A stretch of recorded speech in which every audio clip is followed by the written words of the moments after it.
আসসালামু আলাইকুম everyone, welcome back to my channel. তো আজকে আমি বানাবো অরেঞ্জ স্পঞ্জ কেক। আশা করি আজকের রেসিপিটা আপনাদের ভালো লাগবে। যদি ভালো লাগে তাহলে অবশ্যই লাইক, কমেন্ট, শেয়ার করবেন। আর পারলে চ্যানেলটাকে অবশ্যই সাবস্ক্রাইব করবেন। আর যাদের চ্যানেলটা সাবস্ক্রাইব করা আছে তাদেরকে অসংখ্য ধন্যবাদ। তো চলুন শুরু করা যাক আজকের রেসিপি।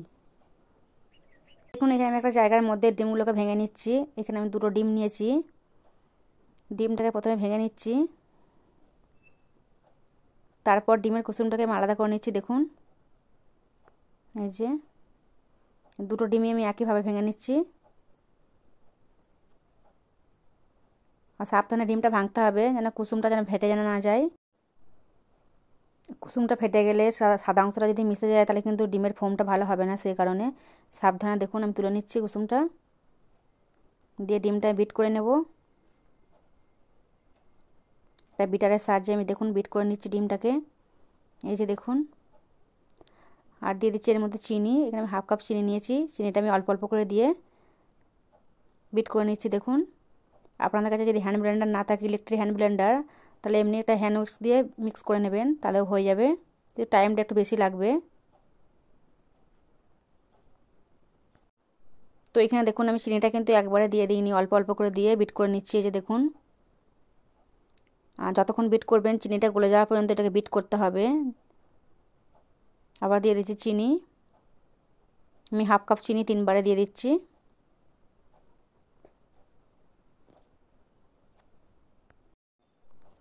তো এখানে দেখুন আমি পুরো চিনিটা দিয়ে দিলাম। আবার এটাকে বিট করে নিচ্ছি। দেখুন, এটা ডিমের ফোমটা কিন্তু এখনও হয়নি, এখনও 2-3 মিনিট এইভাবে বিট করে নিতে হবে, তাহলে কিন্তু ডিমের ফোমটা ভালোভাবে হয়ে যাবে। এই যে দেখুন, এখানে দেখুন ডিমের ফোমটা রেডি হয়ে গেছে। এই যে দেখুন আমি ভালোভাবে বিট করে নিয়েছি, চিনিটাও গলে গেছে। তো এটা রেডি হয়ে গেছে, এটা সাইডে আমি রেখে দিচ্ছি এখন। এরপর আমি একটা জায়গার মধ্যে যে দুটো কুসুম রেখেছিলাম সেই কুসুমটাকে ভালো করে ফেটিয়ে নিচ্ছি। দেখুন, এরপর দিয়ে দিচ্ছি এর মধ্যে দুধ। এখানে আমি এখন হাফ কাপ মতো দুধ দিয়ে দিলাম। দুধটাকে দিয়ে ভালো করে মিশিয়ে নিচ্ছি। এরপর দিয়েছি এর মধ্যে তেল, 2 টেবিল চামচ তেল দিয়ে দিলাম, সাদা তেল। আর আপনারা কিন্তু তেলের পরিবর্তন ঘি দিতে পারেন, সেই ক্ষেত্রে ঘিটাকে গলিয়ে নিয়ে দিয়ে দেবেন। দিয়ে দিলাম 1 চিমটি নুন, দিয়ে ভালো করে মিশিয়ে নিচ্ছি। দেখুন,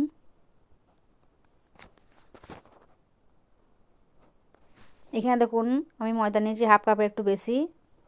তো আমি একটা ছাঁকনির মধ্যে দিয়ে দিলাম ময়দাটা। আর এরপর দিয়ে দিচ্ছি বেকিং পাউডার 1 চামচ।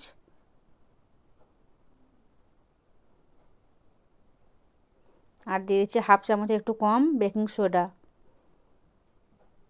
দিয়ে 3টে উপকরণকে একসঙ্গে ভালো করে চেলে নিতে হবে।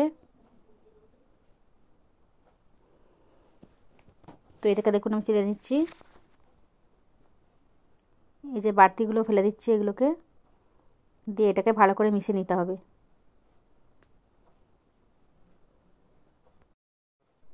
এরপর দিয়ে দিচ্ছি এর মধ্যে দুধ, অল্প একটু যে দুধ ছিল সেই দুধটা দিয়ে দিলাম পুরোটাই। দিয়ে ভালো করে এটাকে মিশিয়ে নিচ্ছি। দেখুন, তো এই যে দেখুন ভালো করে মিশানো হয়ে গেছে। এরপর দিয়ে দিচ্ছি এর মধ্যে কমলা লেবুর খোসা কুচি। এখানে আমি হাফ চামচের মতো খোসা কুচি করে নিয়েছি। আর দিয়ে দিচ্ছি কমলা লেবুর জুস। এখানে আমি একটা কমলা লেবুকে জুস বার করে নিয়েছি। আর এখানে যে ডিমের ফোমটা বানিয়েছিলাম, এবার এই দুটোকে একসঙ্গে ভালো করে মিশিয়ে নিতে হবে। তো আমি অল্প অল্প করে ডিমের ফোমটা দিয়ে এই ব্যাটারের মধ্যে দিয়ে ভালো করে মিশিয়ে নিচ্ছি। দেখুন, আর এটাকে কিন্তু আলতো হাতে আস্তে আস্তে করে দেখুন মিশিয়ে নিতে হবে। এই দিয়ে দেখুন আমি যেভাবে এক সাইড দিয়ে মিক্স করছি ঠিক এইভাবেই করতে হবে। উল্টো পাল্টা এলো পাতারি ঘোরালে কিন্তু হবে না। এটা আস্তে আস্তে করে এক সাইড দিয়ে এভাবে করে মিক্স করতে হবে। তো আমি দিয়ে দিচ্ছি পুরোটা। এই যে দেখুন পুরোটা আমি দিয়ে নিয়েছি, যে দুটোকে একসঙ্গে ভালো করে মিক্স করে নিয়েছি। এই যে দেখুন এভাবে কাটান ফোল্ড করে মিশিয়ে নিতে হবে। যে দেখুন আমি আপনারা দেখেই বুঝে নিন যে কীভাবে মিক্স করছি আমি এটাকে। এই যে দেখুন এক সাইড দিয়ে এভাবে মিক্স করে নিতে হবে। তো দেখুন তো এটা হয়ে গেছে, আমি ভালো করে এটাকে মিশিয়ে নিয়েছি। এরপর দিয়ে দিচ্ছি এর মধ্যে একটু হলুদ কালার। এখানে আমার কাছে শুকনো কালার ছিল, আপনাদের কাছে যদি লিকুইড কালার থাকে সেটা দিলেও হবে, সেটা দিলে আরও কিন্তু ভালো হবে মিক্স করা। তো এটাকে দিয়েও ভালো করে মিশিয়ে নিচ্ছি। দেখুন এই যে দেখুন এখানে কালারটা দিয়ে আমি ভালো করে দেখুন মিশিয়ে নিয়েছি। এই যে দেখুন কত সুন্দর কালারটা এসছে, হলুদ কালার।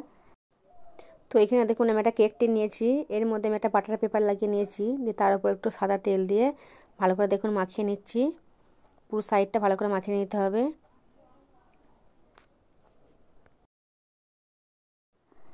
এরপর দেখুন কেকের যে ব্যাটারটা বানিয়েছিলাম সেটাকে ভালো করে আবার মিশিয়ে এর মধ্যে ঢেলে দিচ্ছি কেকের মোল্ডে।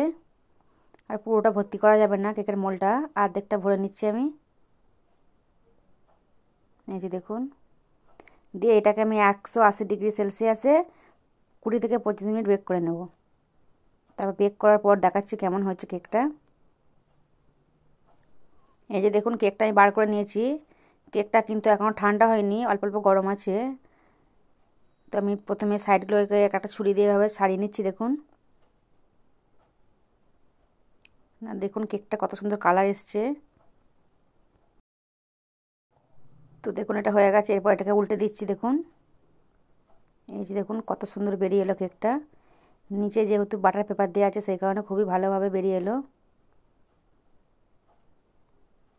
তো এটাকে আমি খুলে নিচ্ছি আলতো করে। এই যে দেখুন, দেখুন কেকটা কত সুন্দর হয়েছে। এই যে দেখুন কেকটা কতটা স্পঞ্জি হয়েছে, আপনারা দেখেই বুঝতে পারছেন কতটা নরম হয়েছে। আর কালারটা দেখুন কত সুন্দর এসছে, ইয়েলো কালারটা। তো আমি কেটে দেখাচ্ছি আপনাদেরকে যে ভেতরের কালারটা কেমন এসছে। আর আমার এই কেকটা এখনও কিন্তু গরম আছে একটু। আর আপনারা কিন্তু গরম অবস্থা কেকটা একদমই কাটবেন না, ঠান্ডা করে অবশ্যই কাটবেন, কারণ আমার ছোটো মেয়ে ঝোঁক করছে খাবো বলে, তাই আমি গরম অবস্থায় কাটছি। এই যে দেখুন কত সুন্দর হয়েছে। তো আশা করি আজকের রেসিপি আপনাদের ভালো লেগেছে। যদি ভালো লাগে তাহলে অবশ্যই লাইক করবেন আর চ্যানেলটাকে অবশ্যই সাবস্ক্রাইব করবেন। তো আজ এই পর্যন্ত, আবারও ফিরে আসবো অন্য কোনো রেসিপি নিয়ে। আল্লাহ হাফেজ।